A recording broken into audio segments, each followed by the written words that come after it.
तो लेकर आ गए हम एक नया वीडियो जिसमें हम बात करेंगे कक्षा 7 का जो फोर्थ चैप्टर है साइंस का, जिसका नाम है ऊष्मा। तो वीडियो में आखिर तक बने रहें, और अगर आपने अभी तक चैनल को सब्सक्राइब नहीं किया है, वीडियो को लाइक नहीं किया है, तो अभी जाकर करें। ठीक है, और वीडियो को एंड तक देखें। तो जो हमारे चैप्टर का नाम है वो है ऊष्मा। तो इसके बारे में हम देखेंगे कि ऊष्मा है वो क्या है, उसके बारे में अध्ययन करेंगे। तो ठीक है, इसमें पहला जो हमारा टॉपिक है वो है ताप। कि आखिर ताप क्या है। किसी वस्तु की उष्णता की विश्वसनीय माप ताप द्वारा की जाती है। यानी कोई भी वस्तु है वो कितनी गर्म है, उसका जो माप है वो किसके द्वारा किया जाता है, ताप के द्वारा किया जाता है। ठीक है दोस्तों, आगे बात करते हैं ताप मापी। ताप मापी के बारे में।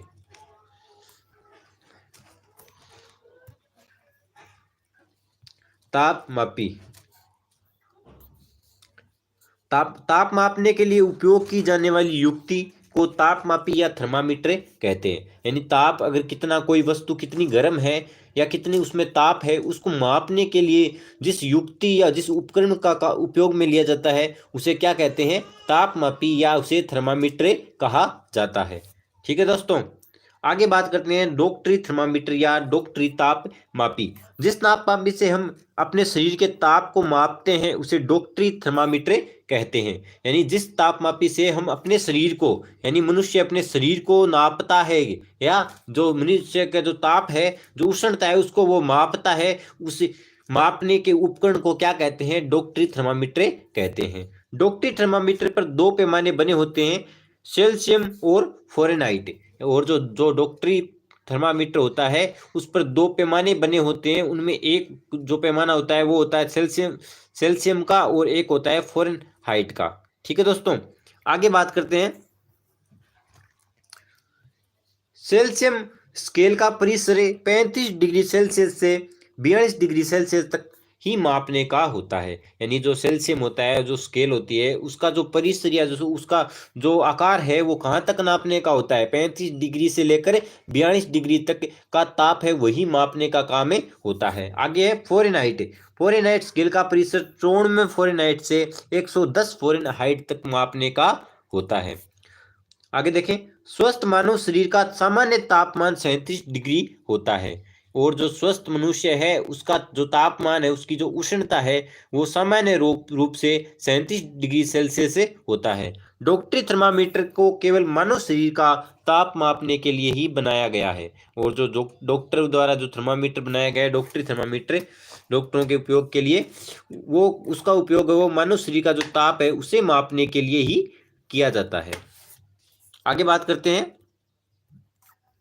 प्रयोगशाला तापमापी।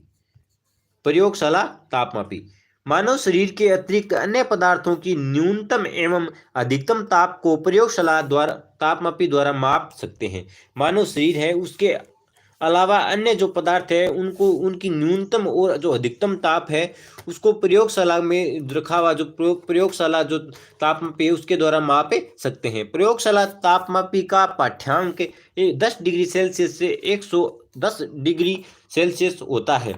प्रयोगशाला तापमापी के पाठ्यांक लेते समय इसका बल्ब चारों ओर से पदार्थ से घिरा हो जिसका ताप लेना हो। यानी जो प्रयोगशाला तापमापी है उसका जब अगर हम पाठ्यांक ले रहे हैं तब क्या होना चाहिए, बल्ब है वो चारों ओर से पदार्थ है उससे घिरा हो जिसका हमें ताप लेना है। आगे देखिए, मौसम की रिपोर्ट में अधिकतम न्यूनतम तापों की जानकारी देने के लिए अधिकतम न्यूनतम तापमापी का उपयोग किया जाता है। और मौसम की जो रिपोर्ट है उसमें अधिकतम और न्यूनतम जो ताप होते हैं उनकी जानकारी देने के लिए अधिकतम न्यूनतम तापमापी का उपयोग किया जाता है। ठीक है दोस्तों, आगे बात करते हैं। हमने एक पॉइंट टॉपिक बना रखा है नोट लगा के, उसके बारे में देख। तापमापी में पारे के समान या पारे के प्रयोग के विषय में अनेक चिंताएं हैं। यानी तापमापी में जो पारा उपयोग में लिया जा रहा है उस विषय में अनेक चिंतापूर्ण बातें हैं। पारा एक विषाक्त पदार्थ है, यानी तारा है वो एक विष का रूप का पदार्थ है, विषैला पदार्थ है। और यदि तापमापी टूट जाए तो इसका निपटान अत्यंत कठिन है।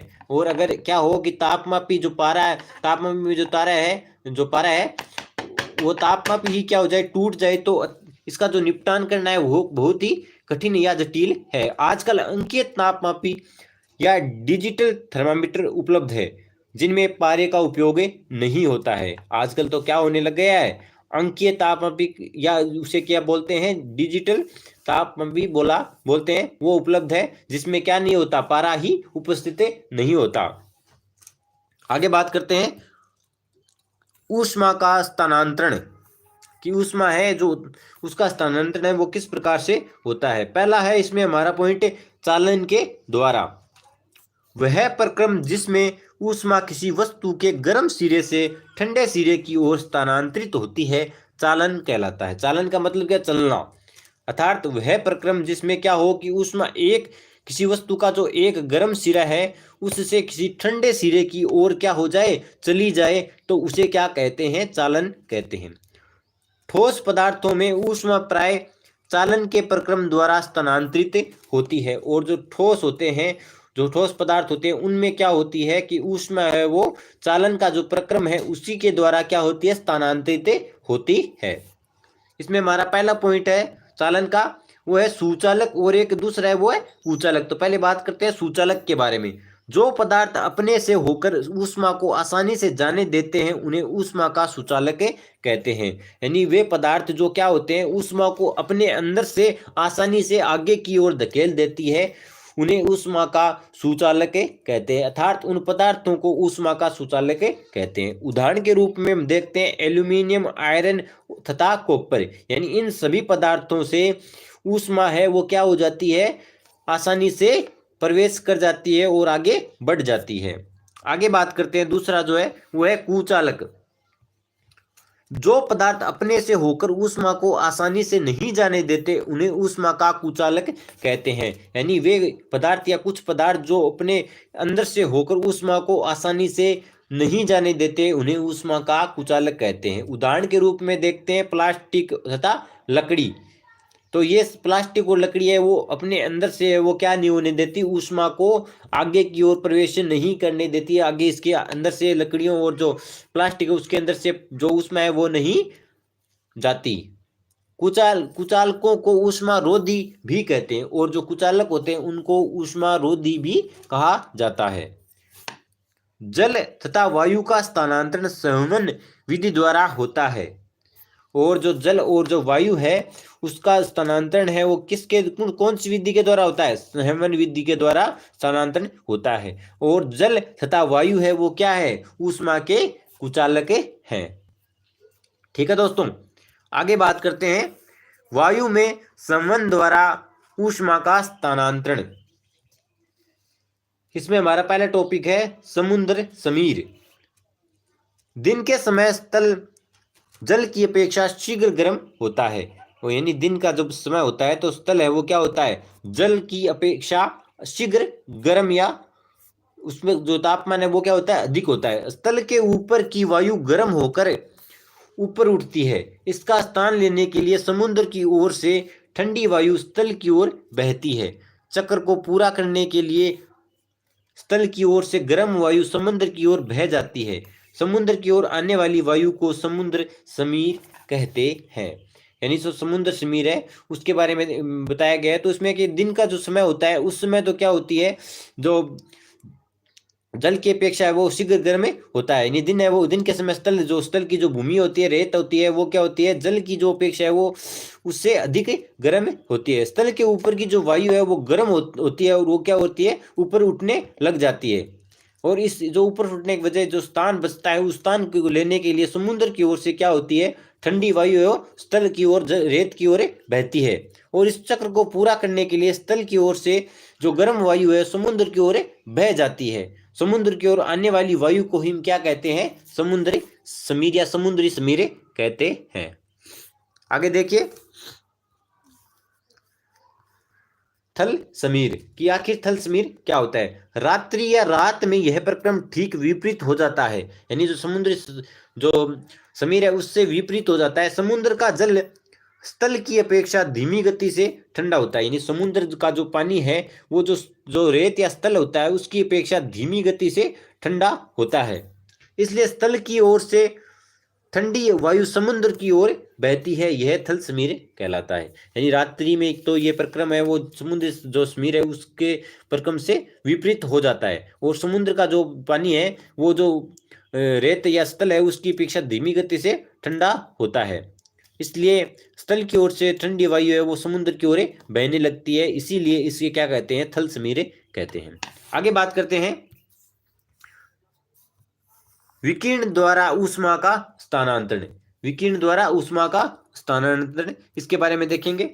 तो पहला इसमें है, पहला पॉइंट है, सूर्य से पृथ्वी तक ऊष्मा जिस प्रक्रम द्वारा पहुंचती है वह विकिरण कहलाता है। यानी सूर्य है वो उसके द्वारा क्या होती है कि ऊष्मा पृथ्वी पर गिरती है, उस पूरे प्रक्रम को क्या कहते हैं, विकिरण कहते हैं। यानी सूर्य से जो क्या किरणें हैं वो क्या करती है, पृथ्वी पर आती है, तो उन किरणों को क्या कहते हैं, विकिरण कहते हैं।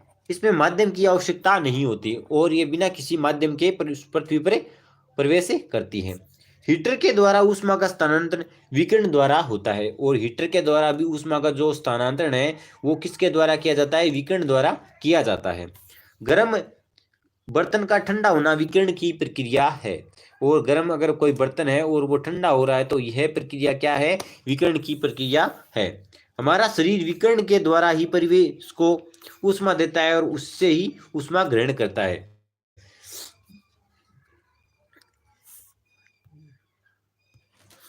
रुकिए 2 मिनट रुकिए, अभी आते हैं हमारे टॉपिक पर, थोड़ा ही रहा है। तो हम यहाँ पे कहाँ पे बात कर रहे थे, हमारा शरीर विकिरण के द्वारा ही परिवेश को ऊष्मा देता है था उससे ही ग्रहण करता है, और हमारा शरीर है वो क्या करता है, विकिरण के द्वारा ही परिवेश को क्या देता है, ऊष्मा देता है, और उससे ही क्या कर लेता है, ग्रहण कर लेता है।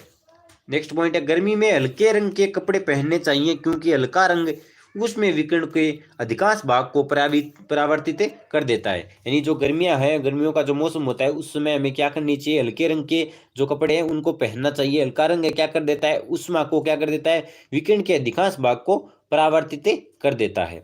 आगे बात करते हैं,